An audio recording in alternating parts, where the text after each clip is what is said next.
When I started making my first list, Mr. Shoaff said, Mr. Rohn, looks like we're going to be together for a while. He said, I've got a suggestion for you. He said, I think one of the first goals you ought to set, you're a 25-year-old American male, sure you've made some mistakes, but now you're on the road to better things. You got a family, worth it. Reasons makes the difference. And he said, you've got every reason to do this. He said, why don't you, among all the goals you're going to set, he said, why don't you set a goal to become a millionaire? A millionaire. This is America. All the possibilities are available. Why don't you set a goal to become a millionaire? He said, it's got a nice ring to it. Millionaire. Enough zeros to impress your accountant? Millionaire. And he said, here's why. Now I thought, the man doesn't need to teach me why. I'm thinking, wouldn't it be great to have $1 million? He said, no, that's not it. Here's why. And I had one of the greatest lessons I ever learned, and I'm about to share it with you. This will be worth the price of being here today if you can capture what I'm about to share with you. Babysitter fees, whatever else you paid. Some of you missed some sales today to be here, so this is a costly day for you. But what I'm about to share with you changed my whole life. Here's what Mr. Shoaff said. Set a goal to become a millionaire. And he said, here's why. For what it will make of you to achieve it. And I got one of the greatest classes in one sentence I've ever received in my life. Set a goal that'll make you stretch that far. For what it will make of you to achieve it. What a brand new reason for setting goals. What an all-encompassing challenge to have a better vision of the future. What for? To see what it will make of you to achieve it. And here's why. The greatest value in life is not what you get. The greatest value in life is what you become. Major question to ask on the job is not, what am I getting here? That's not the major question. The major question to ask is, what am I becoming here?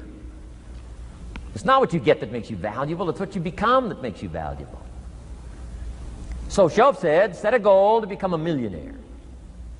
For what it will make of you to achieve it. Then he said, when you finally have become a millionaire, now, he said, what's important is not the money. I thought, wow, I've got some more to learn. He said, no, Mr. Rohn, I'm telling you honestly, you could just give the money away. Now, I did better than that, right? I told you. I lost it all. I'm rich by the time I'm 31. I'm a millionaire. I'm broke by the time I'm 33. So I didn't have to give it all away. I lost it all. Foolish mistakes I made.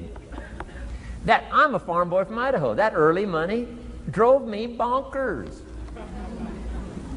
I used to say, how many colors does it come in? I'll buy them all. I went crazy over that first money. I just went crazy. And then I made that one foolish mistake, right? Continuing guarantee. I mean, I'm so naive off the farm. I don't know what continuing means.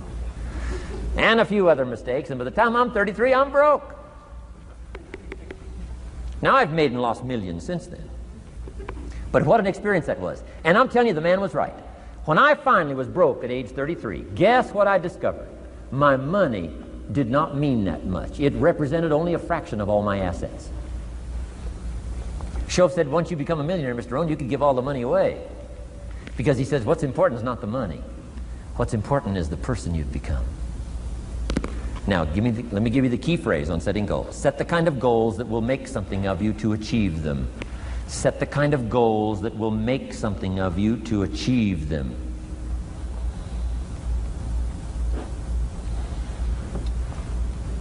Always keep that in mind. What will this make of me? If I set this goal and go for it, not only will I achieve it, but what will it make of me in the process?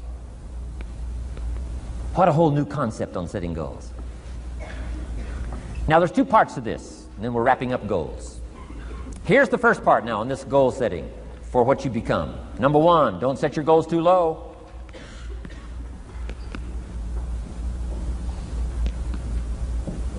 Interesting, we teach in leadership. You'll find it on the cassettes. Don't join an easy crowd. You won't grow. Go where the expectations are high. Go where the demands are high. Go where the pressure's on to perform, to grow, to change, to develop, to read, to study, to develop skills. I belong to a small group. We do business around the world. You cannot believe the expectations at that level. What we expect of each other in terms of excellence, far beyond average. Why? So that we can each grow, so that we can receive from the group, we can contribute to the group, something unprecedented. It's called living at the summit. Go where the demands are high. Go where the expectations are strong, so that it'll provoke you, push you, urgently insist that you not remain the same for the next couple of years, the next 5 years, that you'll grow and change. So don't set your goals too low. The guy says, well, I don't need much. Well, then you don't need to become much.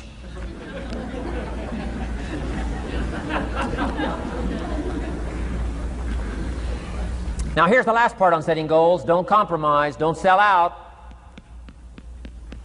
There were some things I went for back in those early years that I paid too big a price for. If I'd have known how much it was going to cost me, I never would have paid, but I didn't know. So don't sell out. Ancient phrase says, count the cost, count the cost, count the cost. An ancient story says, Judas got the money. You say, well, that's a success story. No. It's true, 30 pieces of silver in those days was a sizable fortune. You say, well, if a guy's got a fortune, right, that's a success story. No, you don't understand. His name was Judas. Doesn't that ring a bell? Judas. You say, oh, yes, Judas, the traitor. That's right, the traitor got the money. Doesn't that change the story? And the answer is, of course, it changes the story. Interestingly enough, after Judas gets the money from becoming a traitor, he's got the money in his hot little hand, and now he's unhappy. Somebody says, well, if you had a fortune, how could you be unhappy? Well, he wasn't unhappy with the money. He was unhappy with himself. Key phrase, the greatest source of unhappiness is self-unhappiness. The greatest source of unhappiness doesn't come from outside. The greatest source of unhappiness comes from inside. And here's where the erosion starts, doing a little less than you could. That's where the beginning little infection of unhappiness starts, doing a little less than you can, not feeling that good about yourself. So don't let that happen. Judas is unhappy. He says, what'll I do? He says, oh, I'll just take the money back. Walked in where he got the money and said, here, take this money, I'm unhappy. They said, heck with you, Judas. We got what we wanted, you got what you wanted, out. They threw him out with his money. Judas says, well, what'll I do now? He says, oh, clever. Should have thought of this first. I'll just throw the money away. And he proceeded to throw his fortune away. Why would he throw his fortune away? He was so unhappy with himself. And that's not even the end of the scenario. After he threw his fortune away, he couldn't change what he became, a traitor. And now, in total abject frustration, he goes out and hangs his worthless self. Which all traitors should do, save the state the money.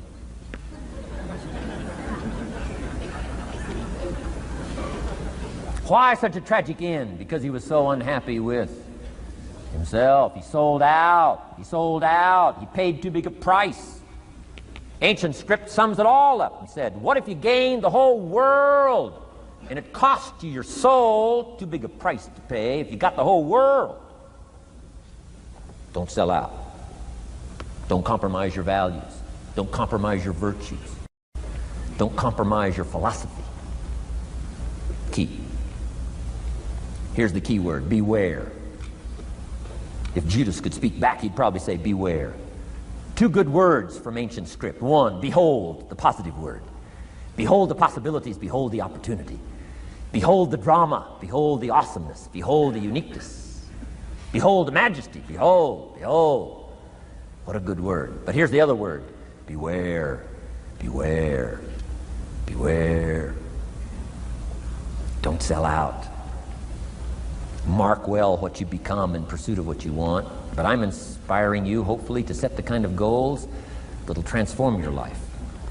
Make you far better than you are, far stronger than you are. Okay. Isn't this good advice? Yeah, that's right. This is such good stuff. I should have paid to get in, right? Fabulous.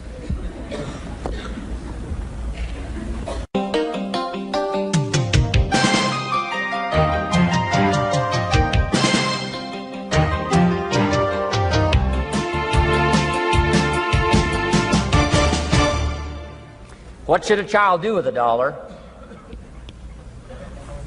Let me give you the best advice I've got. And this is called sort of middle of the road scenario, and I'll show you how these numbers may change, but here's what I teach. Kids, never spend more than 70 cents. Okay, now you got to pick some number. When I met Mr. Shoaff, I was at about 110%. But remember this, if your outgo exceeds your income, your upkeep becomes your downfall. Good little scenario. So here's the number that I found works best in developing a good financial plan. Never spend more than 70 cents out of every dollar from now on. Now kids ask me what? What do you do with the other 30 cents? Here's my best advice. 10 cents, charity. 10% charity. Supporting worthy projects, helping people who cannot help themselves.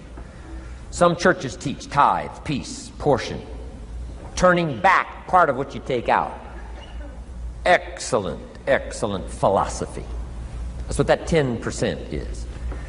And nothing teaches children responsibility and character better than generosity.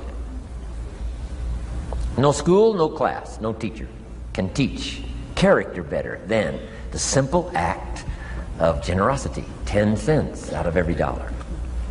Now you can pick your own number. I'm just giving you my best scenario. Now the time to start this is when the amounts are small. Easy to give a dime out of $1. I'm telling you, kids will give you 10 cents out of every dollar if it's part of their philosophy, if you sell them on it. And that's the time to start, when it's easy, 10 cents out of $1. A little harder to give 100,000 out of $1 million. Someone says, oh, if I had $1 million, I'd give 100,000. I'm not that sure. We better start you early when the amounts are small, so it'll all be set in when the big amounts start to come. Okay? So 10 cents for charity. The next 10 cents I call active capital. Capital meaning try to make a profit yourself.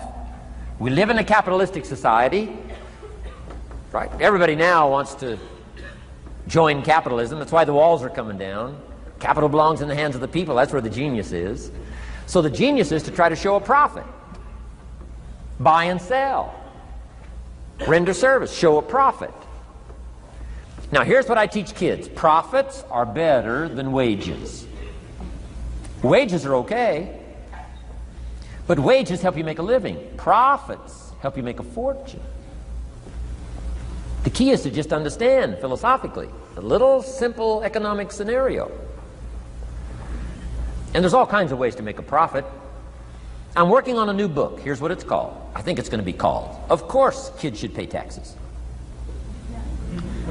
It's going to be an interesting book. In California, where I live, kids do pay taxes. If an 8-year-old walks into 7-Eleven, buys something that cost $1, the proprietor makes him cough up 7 more pennies.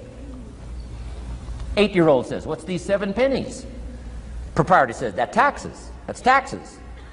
Kid says, well, I'm only 8. Proprietor says, congratulations, you're my youngest taxpayer. So in California, kids do pay taxes. Now the question is, should they? Now the title of my book is, Of Course Kids Should Pay Taxes. You got it. Right? The disciple went and caught a fish, found the miracle coins, and paid his taxes and Jesus' taxes. So way back then, Jesus did pay taxes. Now the question is, should he? And the answer, my little book says, of course Jesus and kids should pay taxes. Of course. Of course. If an 8-year-old wants to ride his bicycle on the sidewalk instead of in the mud, you have to pay taxes. Things cost money. You've got to pay taxes. Aircraft carriers keep tyranny over there instead of over here. Aircraft carriers cost money. It's expensive to run this whole show. We can't use used missiles. I mean, it's expensive to run the whole deal. Of course, everybody has to pay. Now, active capital means try your best to show a profit. Now, there's many ways to show a profit, not just money. Touch something, leave it better than you found it. That's a profit. Some profits are intangible, some profits are tangible.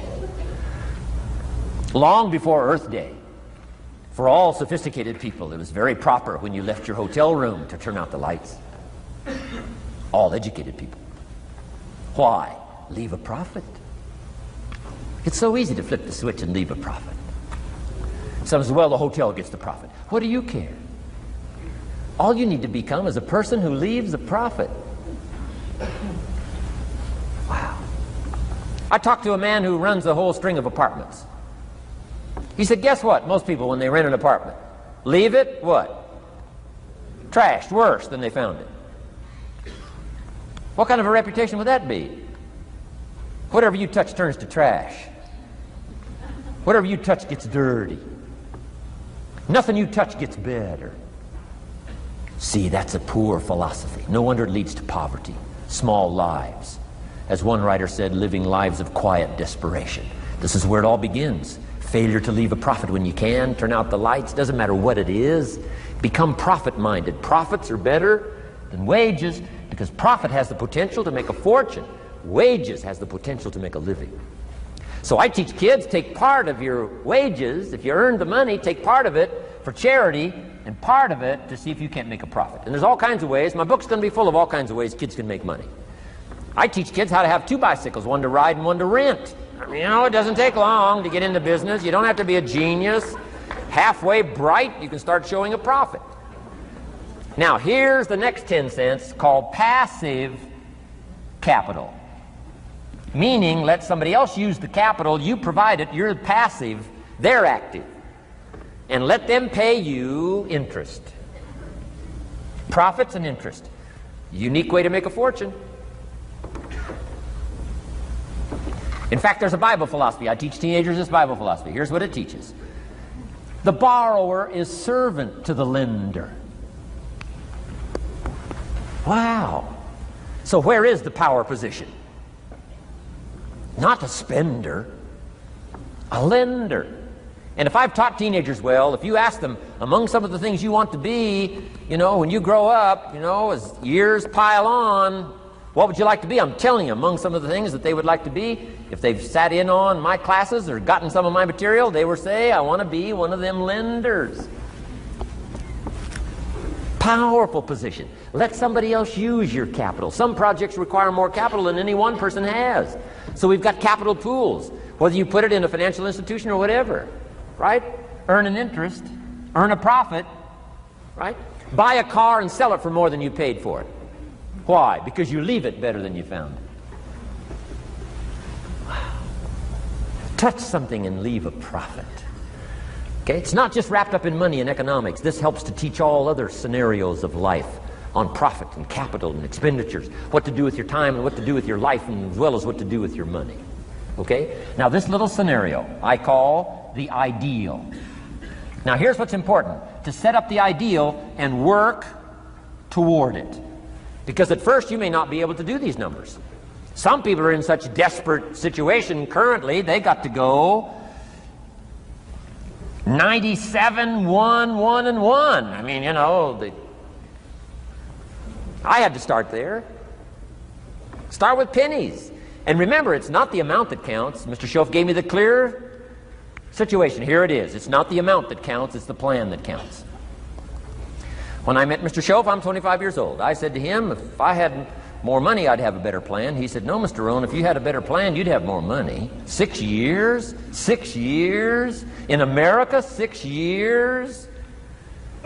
Come on, it's not the money, it's not the amount, it's the plan that counts. So set up an ideal plan like this. Now you can rearrange this and modify it to suit yourself. I'm just giving you here as an example. So set up the ideal and then start making progress toward it. Okay.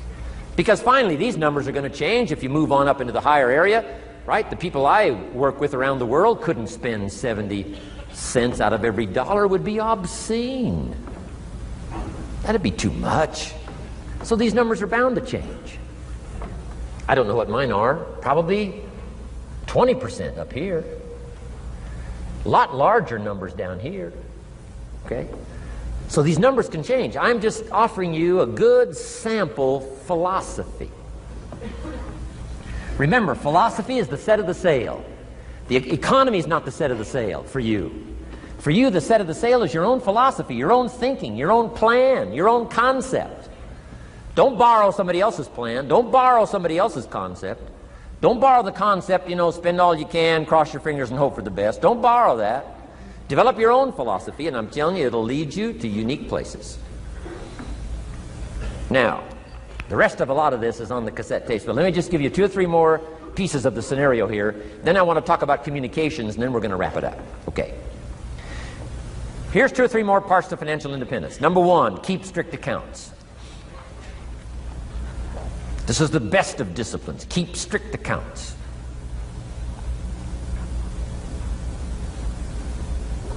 Did you ever hear this expression? I don't know where it all goes. Did you ever hear that?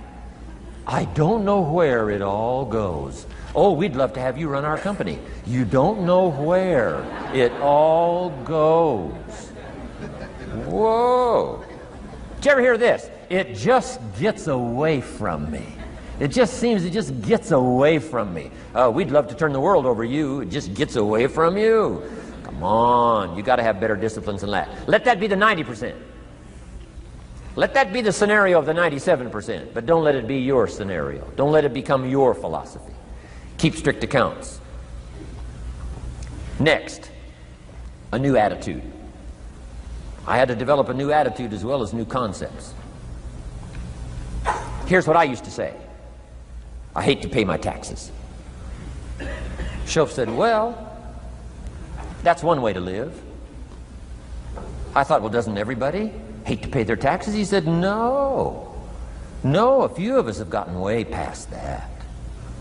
He says, once you understand what taxes are, here's what taxes are in our governmental system in our society. Taxes is how you care and feed the goose that lays the golden eggs. Democracy and liberty and freedom. Free enterprise. Wouldn't you want to feed the goose that lays the golden eggs? Somebody says, well, the goose eats too much. That's probably true. I understand that. Of course that's true. But see, better a fat goose than no goose. And here's the truth be known. We all eat too much. Let not one appetite accuse another. Of course the government needs to go on a diet. So do most of us. But hey, you still have to care and feed the goose that lays the golden eggs once you understand that that's what it's for. See, it is so important, the right attitude. Here's what I used to say. I hate to pay my bills. You open up the mails, nothing but these window envelopes, bills. I hate to pay my bills. Shoaff said, well, that's one way to live. I said, well, doesn't everybody hate to pay their bills? He said, no, some of us are way beyond that.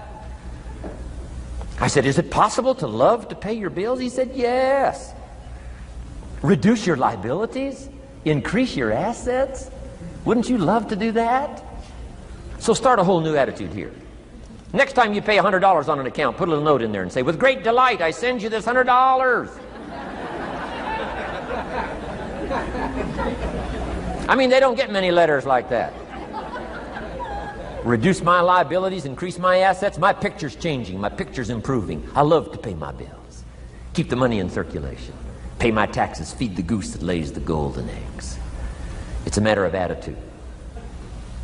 And here's the last on attitude. Everybody must pay. Of course, life is called opportunity, but life is called price. But we must all pay. We must all share. One of the classic stories of all time from ancient Bible script says, Jesus one day and his disciples were standing by the church treasury, synagogue treasury, watching people as they came by and put their offering in the treasury. That wouldn't be a bad idea. Jesus and his disciples standing by the treasury while everybody walks by. Jesus says, how much was that? How much was that? Interesting. And the story said some people came by, put in big amounts. Some people came by, put in modest amounts, average amounts. And the story says, then a little lady comes by and puts in 2 pennies in the treasury. Jesus says to his disciples, look at that. Look at that. His disciples said, 2 pennies, 2 pennies, what's 2 pennies? Jesus said, no, you don't understand. She gave more than everybody else. They said, 2 pennies is more than everybody else? He said, yes. Because I'm certain that her 2 pennies represented most of what she had. And if you give most of what you have, then you've given the most. Wow. What a lesson to learn. It's not the amount. It's what it represents of your life that counts. Now let me give you the wisdom of the scenario that did not occur. And this is the greatest of wisdom. And in my own particular peculiar brilliance, I have the ability to record for you what was not recorded in the scenario of the story. Here's what did not occur, which may teach us one of the greatest of the wise things that was taught in this scenario. Here's what did not occur in the scenario. Jesus did not reach into the treasury and get this little lady's 2 pennies and run after her and say, here, little lady, my disciples and I have decided that you're so pitiful and you're so poor that we've decided to give you back your 2 pennies. I'm telling you that did not occur. If it would have occurred, she would have been what? Insulted. She would have rightfully said, I know my 2 pennies aren't much, but it represented most of what I had. And would you insult me by not letting me contribute what I wanted to contribute, even if it's only 2 pennies? I'm telling you that did not occur. Here's part of the wisdom of the story that was not recorded. Jesus left her pennies in the treasury, meaning everybody has to pay, even if it's only pennies. That's the key. And whether you start with pennies or whether you start with dollars or whether you start with nothing, remember, part of the scenario is to spend, of course. Part of the scenario is to invest, and part of the scenario is to show a profit, and part of the scenario is to help take care of people who can't take care of themselves. If you'll set up your own philosophy, I'm not asking you to buy my philosophy. I'm not asking you to adopt my numbers. I'm only wanting to provoke you to think, for you to come up with a splendid economic philosophy that's got you up early and got you up late, has got you thinking and pondering ways to use your resources and turn it into the dreams you want for the future. And that's my little story on financial independence. Okay. Here's the next to the last subject, communication. How to affect other people with words. I've got just a little 4-point program here for you to consider. The whole expanded version now, 3 days, right? 3 days of all this is in that package that you're taking home. So this is called an abbreviated version of all the rest, this 1 day, video day.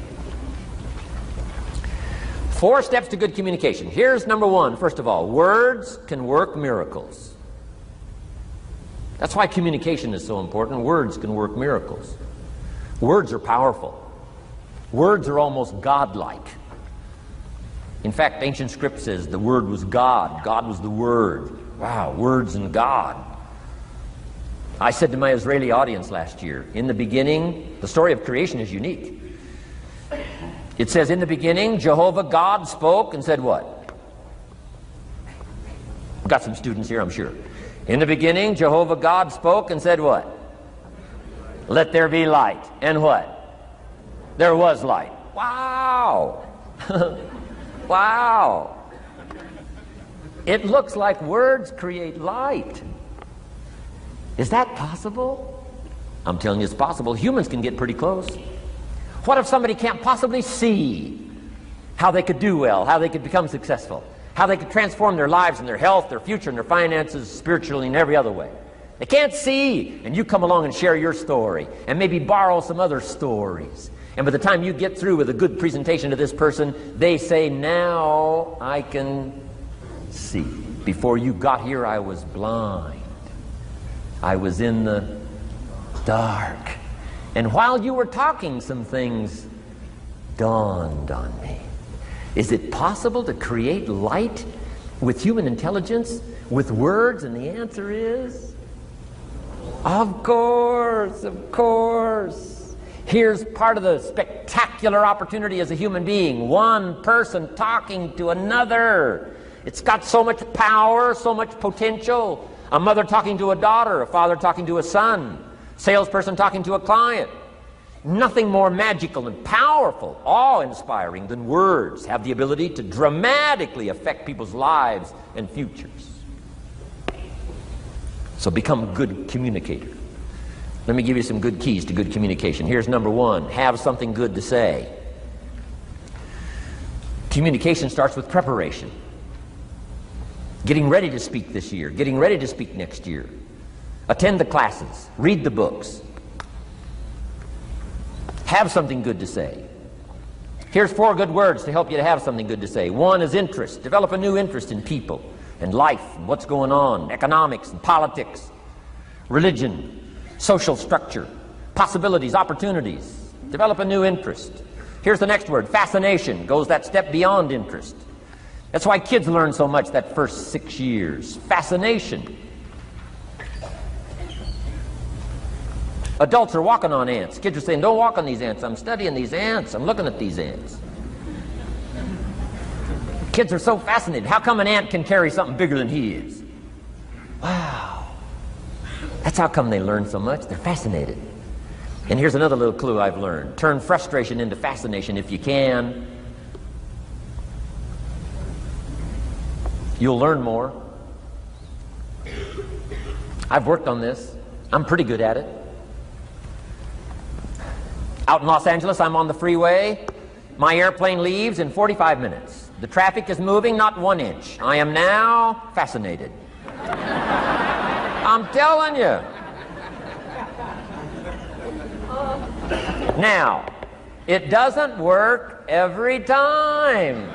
That's true, but every time it does work, I'm telling you, you'll come away with more. Learn to be fascinated instead of frustrated if you possibly can. Turn that little scenario on for yourself. Next is sensitivity. You got to understand, we use the phrase where people are coming from, where they've been, what's going on. Sensitivity training is so important. People not like you, people that have got challenges and problems and difficulties, you got to do your best to be sensitive to other people, where they find themselves, the pit they might be in currently, what's going on. Be sensitive to that. Here's 2 of the greatest things said about Jesus. 1, it said he was touched. He was touched by where he found some people. He was touched by the misery he found some people in. He was touched. He was touched. And here's the other word. He was moved, it said. He was moved, touched and moved. If you really want to communicate well, you got to be touched and moved. Not just by your own drama of life, but by the drama you know is going on in other people's lives. Sensitivity. How does an adult 40 talk to a child who's 12? You got to be sensitive. Not just to your current situation. One of the best ways to identify with a child who's 12 and you're 40 is remember when you were 12. Go back, remember the scenario and let it hit you again, let it touch you again. I don't have any problems with 12-year-olds. I remember almost every day of being 12. 12's a unique year. 1, you're not 13. I mean, you know. If I heard it once, I heard it 100 times. Of course you can't go, you're not a teenager. Wow, I can't wait for this year to be finished. Remember, that's part of sensitivity. Remember. Apostle. One who became an apostle, leader of the Christians, was once Saul from Tarsus, hater and killer of the Christians. After he was converted, became a leader, became Paul apostle, revered. Why was he so effective in his language, in his ability to touch people with his words and with his presence? If you read part of the scenario of his history, he gave an account of his own life and said, here's why I think I'm so effective. I remember the pit I came from. Sure, they call me apostle, but I used to kill these Christians, and I never forget that. If I want to get in touch with other people's difficulty, I got to remember my own difficulty. let it hurt again. That's what makes a good performance. A good actor, a good actress, the emotion close to the surface from the remembrance of things past. And then well-chosen words delivered with emotion, powerful. The last word is knowledge. You just got to go through exercises like this. Take the notes, work hard, roll up your sleeves, go to work. Gather the knowledge in journals, gather the knowledge in notebooks, gather the knowledge in a library and cassettes and videos and every other means. Gather knowledge. Don't be lazy in learning. A major part of communication is preparation. Now here's the next part of good communication. Say it well. One is having something good to say, and number two is saying it well. Let me give you a quick list on saying it well. Number one, sincerity. Best place to start if you want to communicate well is let your sincerity show. Next is repetition, the mother of skill. I've been at this 33 years. Somebody says, well, you give a pretty good seminar. I should. 33 years? 33 years. Repetition. Next, brevity. Sometimes you don't need many words if you're totally sincere, I'm telling you. Jesus' presentation in gathering up his team called disciples was fairly short. He just walked around the countryside, took a look at somebody and said, you follow me. That's brief. I mean, that's short. Now, why could he get by with such few words? And this takes care of a lot that I've tried to share with you today called personal development. Here's why I think Jesus could get by with such few words. For all that he was, that he didn't have to say. Take that scenario home. For all that I am, that I don't have to say. Just a few words could be dynamic in affecting someone else's life. A child, a business colleague, a sales client. Next, vocabulary. Got to work on your vocabulary. Some of my friends took a survey among prisoners working on some rehabilitation program. They weren't particularly looking for this, but here's what they found. There's definitely a relationship between vocabulary and behavior. And here's what they found out. The more limited the vocabulary, the more tendency to poor behavior. And when you think about it for a while, it makes sense. Words are a way of seeing. And if you don't have a good vocabulary, you can't see very well. Can you imagine the mistakes in judgment when you can't see very well? Next, words are a way of expressing what's going on in your head, what's going on in your heart. What if you can't see well and you can't express well? You can imagine the tragic scenario of 5 years of that, 10 years of that, 20 years of that showing no improvement. Behavior now becomes a major problem. And that person's world gets smaller and smaller and smaller. Why? They can't see and they can't express. And finally, they don't need much bigger place than a 10 by 12 cell. Their world is so small anyway, don't need much bigger place. I'm asking you to stretch your vocabulary. I used to put words up on a 3 by 5 card. I drove a lot back in those days, but at the end of the day, I'd mastered 2 or 3 words. My oldest daughter, Linda, with my grandkids, starts the day with what's called the word for the day. She writes it on a chalkboard, the word for the day.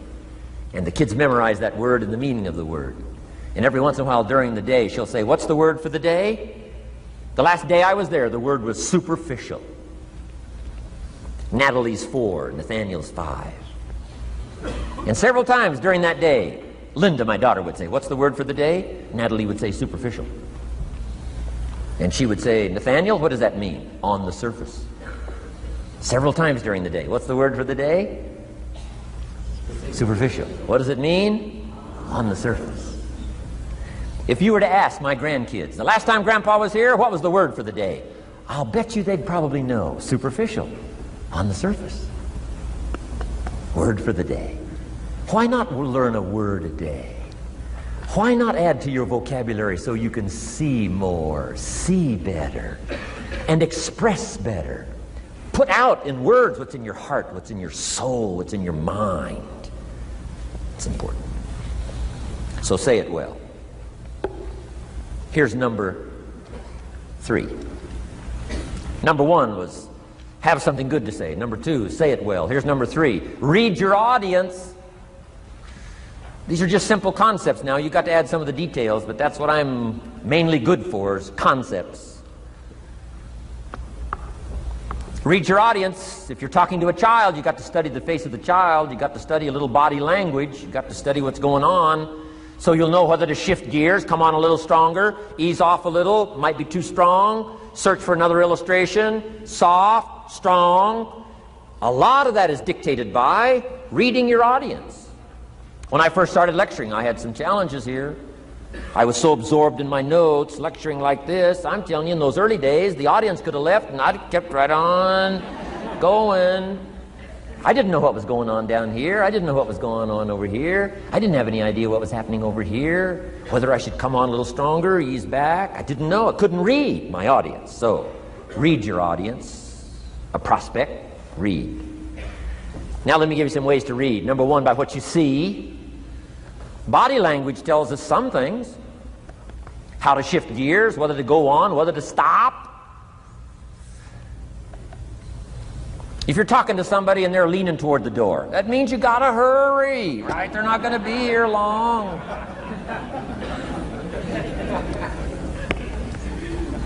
Body language. Guy's got his arms folded, chin tucked down. You got your work cut out for you. You're gonna have to reach deep in your bag. Find some extraordinary stories. This one's not going to be easy. What tells you that? Reading what you see. Here's the next one. Read what you hear. You've got to read a child's impatience. Kids don't mind telling you whether they're bored or impatient. Kids' attention span is short. Doesn't last long. You've got to get it said. You start talking to a child, 30 seconds they say, "How long is this going to take?" Whoa! Read. Listen. Listen for the response. Now you'll know whether to shift gears, change your language, find a new illustration, soften, stronger. Read your audience. Read what you see, read what you hear. And here's one of the most important. Read what you feel.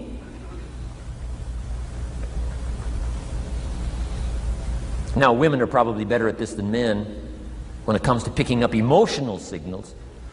Men, they can see, and men, they can hear, but it takes a little training for a man to pick up those emotional signals that are so important, so you don't say the wrong stuff. Because it's so easy to make a mistake in language. What if you meant to say to someone you care about? What if you meant to say, "What's troubling you?" And instead you said, "What's wrong with you?"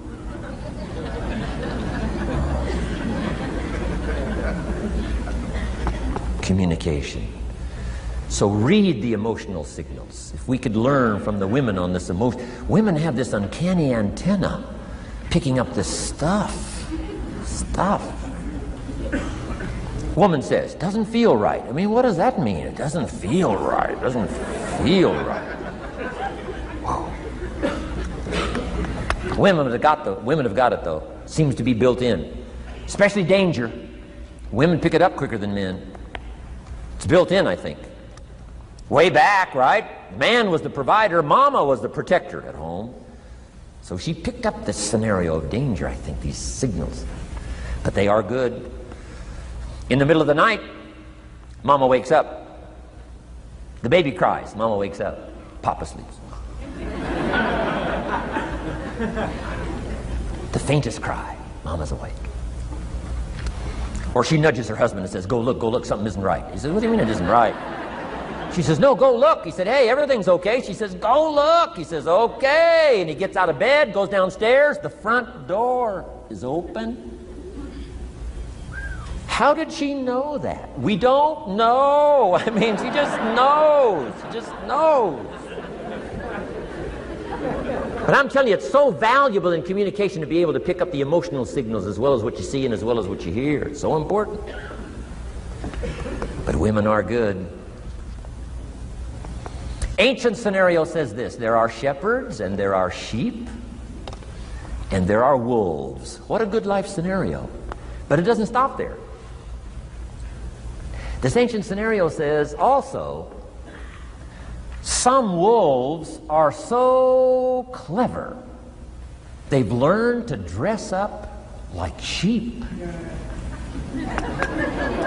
Now you got to have a woman. Got to have a woman. Man says, looks like a sheep, talks like a sheep. Woman says, ain't no sheep. Take my word for it. Well, they know.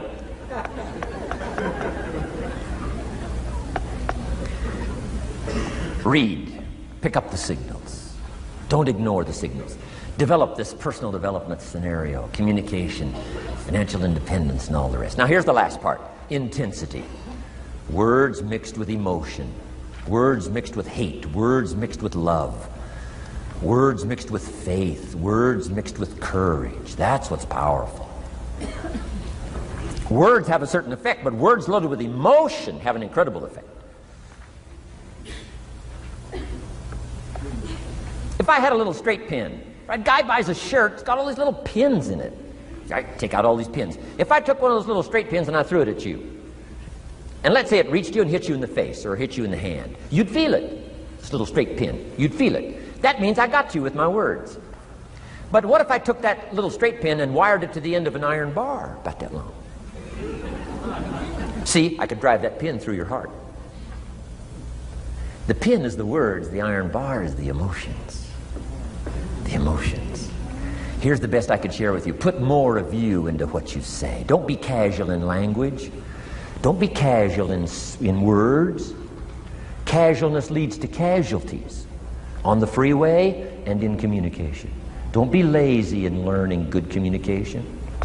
And put more of you. Now here's the last thought. The emotions must be measured. It can't be too much for the occasion if it's not called for. In leadership we teach, don't shoot a cannon at a rabbit. It's effective, but you got no more rabbit.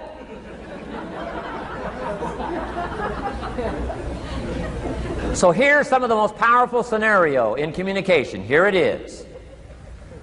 Well-chosen words mixed with measured emotion. The basis of affecting people with good communication. Well-chosen words mixed with measured emotion. And one last point on communication. The more you care, the stronger you can be. The more you care as a mother, the stronger you can be with your children. The more you care as a father, the stronger you can be. The more you care as a leader, the stronger you can be. In helping to solve problems, getting on somebody's case, the more you care.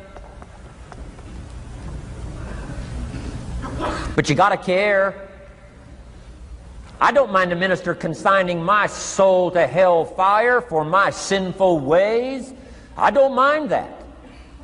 If he believes it, I don't mind him consigning my soul to hell fire for my sinful ways, as long as he does it with tears and not with joy. If you're going to preach a message on hellfire and consign people to hell's fire, you got to cry and sob your way through a sermon on hellfire. We would all dismiss as a performance a dry-eyed sermon on hellfire. You can't legitimately preach hellfire unless your heart breaks. Otherwise, it's a performance. Otherwise, we could all dismiss it. Why? The heart's not there. There are some conversations that don't make sense unless they're accompanied by tears. It doesn't mean anything unless it's accompanied by a broken heart. Learn measured emotions. Remember, draw from well-chosen words, expanded vocabulary. Be interested and fascinated. Pull all this together. I'm telling you, your ability to touch other people will grow day by day, week by week, month by month, year by year. Here's my last subject. It comes in two parts. First is the negative part. And I got just a couple of tips for you on negative. There wouldn't be positive without negative. It's part of the life scenario. Ancient script says it best. There's a time to laugh. And once you've learned to laugh, just keep on laughing. No, no, no. Just get another positive book. No, no. There's a time to laugh, what? And a time to cry. And you've got to become so sophisticated and so well educated that you don't laugh when it's time to cry. And you've also got to learn to cry well. How are you going to identify with some people if you don't cry with them? It's very important. The negative side is very important. Negative thinking. I teach kids, and you'll find it on those cassettes, the ant philosophy. Let me just give you the quick scenario on the ant philosophy. Number one, ants never quit. What a good philosophy. If they're going somewhere, you stop them, guess what? They'll look for another way. How long will they look? Till they find it, or till they die. What a great philosophy. But here's number two. I can't give them all to you, but here's number two. Ants think winter all summer. You've at least got to be that bright. You can't think summer all summer. You got to do some winter thinking in the summer. You say, well, the sky is blue, the clouds are fleecy. You can't be faked out by that. Ancient story says, don't build your house on the sand in the summer. Why would we be cautioned not to build our house on the sand in the summer? Because it's easy to get faked out.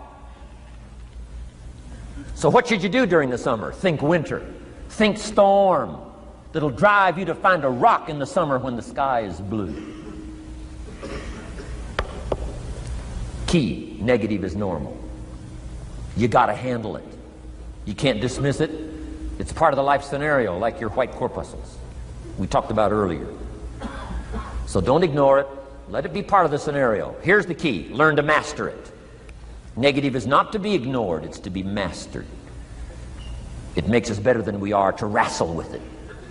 It makes us better than we are to be alerted to tyranny that moves into Kuwait, or ignorance that moves into your life, or procrastination that moves in and robs you of your fortune, or poor health that's going to be the legacy of those who neglect their health disciplines. You got to do battle with the enemies on the outside and on the inside. So learn how to handle the negative. And now here's the last, called the positive.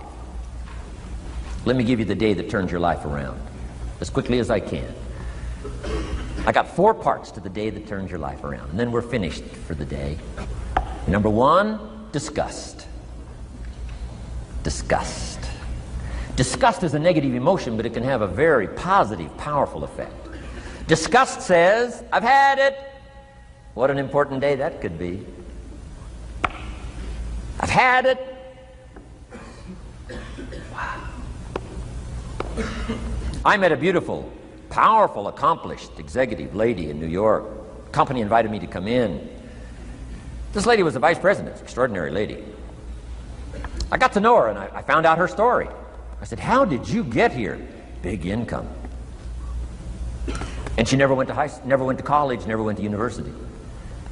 I said, how did you get here? Executive, powerful, income.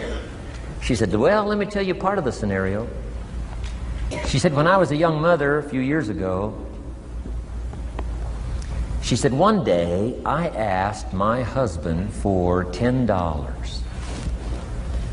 And he said, what for?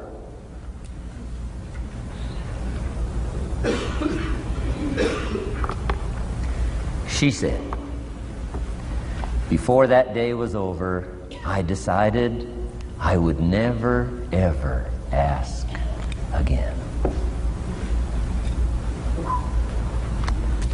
She said, I started studying opportunity, found it, took the classes, put myself through the schools, did the scenario. Now I'm vice president. I make a lot of money. And she said, I kept my promise. I've never, ever had to ask again. It's called a life-changing day. The day you say, enough is enough. Now, if you can add an act to your disgust, it helps. The man takes a shotgun to his car, blows out every window, destroys every tire, puts 100 rounds in it, and says, I've driven this embarrassing thing for the last time. And then he saves it. He saves it. And later when somebody says, how did you become rich and powerful? He says, let me show you this car. One day I'd had it up to here, I blew it to smithereens. Enough is enough. Powerful. Here's the last three. Next is decision. Decision making is a life-changing day. If you went home today and in the next few days cleaned up a list of decisions, it could furnish enough inspiration for the next 5 years, 10 years. What an inspiring day, the day you can bring yourself to decide. And here's the third one, desire, wanting too bad enough. Who knows the mystery of that? We don't know. But here's something I do know. Sometimes desire waits for a trigger, waits for something to happen.